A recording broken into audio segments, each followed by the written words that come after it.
Konnichiwa, bonsoir tout le monde, je m'appelle Anne-Laure et je suis partie au Japon en 2015 et en 2017. Je savais d'emblée que ça allait être un pays pop, super kawaii, ça veut dire mignon et surtout bien what the fuck. Mais j'ai quand même réussi à être surprise tous les jours par des petits détails du quotidien, des choses qu'on n'a pas l'habitude de voir en France, et c'est tout ça que je vais vous raconter ce soir. Donc premier jour, je pars à la découverte de mon quartier, et là en fait, une première chose me surprend, il y a des plantes vertes dehors en pot, et j'ai du mal à comprendre, et je saurai un peu plus tard en fait que les gens les mettent là parce qu'ils n'ont pas la place chez eux, les logements sont très petits, et que le pays est tellement respectueux que personne ne viendra voler les plantes vertes. Donc découverte assez marrante. Je continue un peu plus loin, j'arrive au parc Ueno, qui est l'un des plus grands de la capitale, et je tombe sur ce panneau qui dit ne pas utiliser de générateur électrique pour faire de karaoké. Ah, faut croire que le karaoké, c'est tellement une grande passion au Japon que c'est un loisir qui a besoin d'être régulé, donc on n'a pas le droit d'en faire n'importe où et n'importe comment, visiblement. D'accord, ok. Voilà. Un autre jour, un matin, j'arrive à la gare de Nippori, et puis là, ça me pique les yeux. Là, j'arrive sur ce magnifique panneau d'information. Aïe aïe aïe, en tant que graphiste, là, les couleurs flashy, attention. Et je comprendrai lors de mon second voyage, en fait, que les enfants des écoles primaires sont mis à contribution pour créer les panneaux de communication locaux. Voilà, c'est trop mignon. En parlant d'école primaire, dans le quartier de Yanaka, je passe devant cette école maternelle et là je vois ces deux petits bus trop mignons, trop kawaii, trop choupinou. Bon, il faut savoir que ce côté très mignon contraste quand même avec l'éducation japonaise qui peut être très exigeante dès l'école maternelle où il y a parfois des concours d'entrée, c'est pour vous dire. Donc c'est toute la contradiction du pays du soleil levant. Dans le même quartier, je me balade et sur le trottoir, je tombe là-dessus, sur ce petit panneau au sol qui dit ne pas fumer en marchant. Ah. Bon, faut croire que c'est comme à New York où effectivement on n'a pas le droit de fumer partout dans les lieux publics, donc il y a des aires qui sont réservées là-dessus. En tout cas, cette petite fumée avec son petit nœud rose là comme ça, vraiment, elle est vraiment trop choupinette, j'ai adoré. Un autre jour, en revenant du musée des studios Ghibli, dans la banlieue de Tokyo à Mitaka, je me balade dans les rues, puis je flâne, j'observe les maisons, et là il y a un autre truc qui attire mon attention. Je regarde les vélos, et je me rends compte qu'il n'y a aucun vélo qui est attaché. Et en fait, une fois de plus, le Japon, c'est un pays qui est tellement respectueux qu'il y a très peu de vols de vélo, donc les gens, ils posent ça devant chez eux, et puis basta. Et au pied, on va vous emprunter votre vélo. Mes pas m'amènent vers la Tokyo Skytree, où au sol, il y a un magasin de goodies. Chouette, je vais un peu m'éclater à voir tous les jouets. Et puis là, je vois ce truc, c'est quoi ça ? Ça, c'est Gudetama, c'est l'œuf le plus feignant du monde. Et c'est le héros d'un dessin animé pour les 3-4 ans, complètement what the fuck. Et je suis instantanément fan.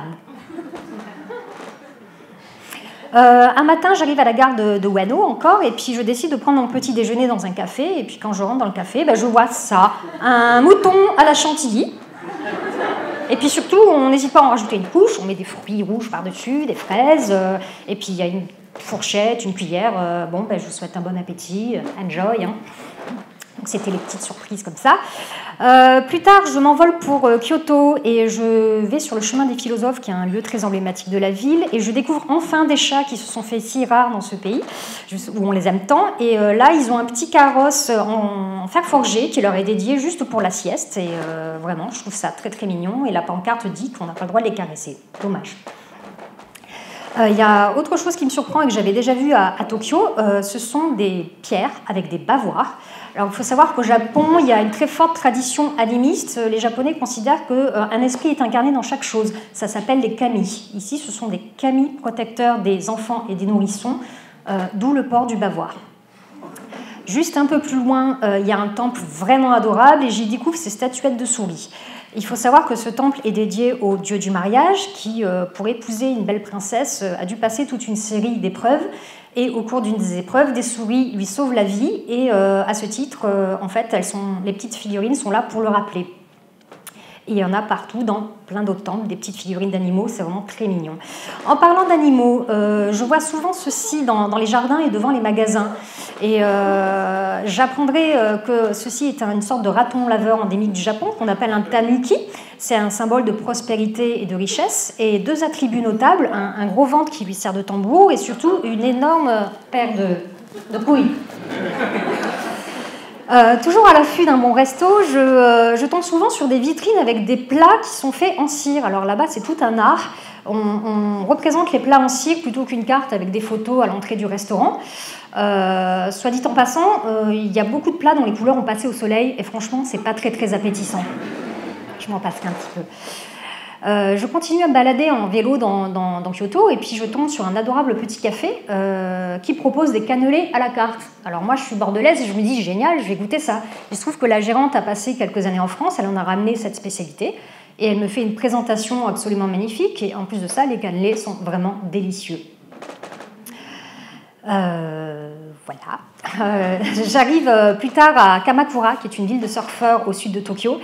Et premier matin que je me balade, je vois ça sur le trottoir. Et il y a écrit route d'évacuation en cas de tsunami. Autant vous dire que ce n'est pas le genre de spécialité qu'on voit dans le sud-ouest. Donc ça ne vous met pas trop à l'aise. Et quand vous arrivez sur la plage, le panneau il ne vous met pas trop à l'aise non plus. Il y a marqué attention tsunami. Toujours je me balade et là je vois une boutique. On a toujours les plantes vertes devant. Et cette fois, en plus, on a plein de petites peluches. C'est vraiment trop choupinou, encore une fois. Mis à part le côté un peu marrant, un peu kawaii, ça rappelle toujours l'attachement des Japonais pour la nature et le respect qu'ils ont envers elle. Donc, vous l'aurez compris, je suis d'un naturel un peu curieuse. Et pour moi, les petites choses dans un voyage, ça a autant d'importance qu'une grande attraction touristique. Et là, par exemple, j'étais dans un lieu très, très touristique. Et personne n'a fait attention à ces deux canards qui étaient vraiment dans la verdure. Ils semblaient sortir tout droit d'un studio de cinéma. Et moi, j'ai fait clic-clac et voilà, juste apprécier la vie à l'instant T, au moment où vous êtes là. Merci.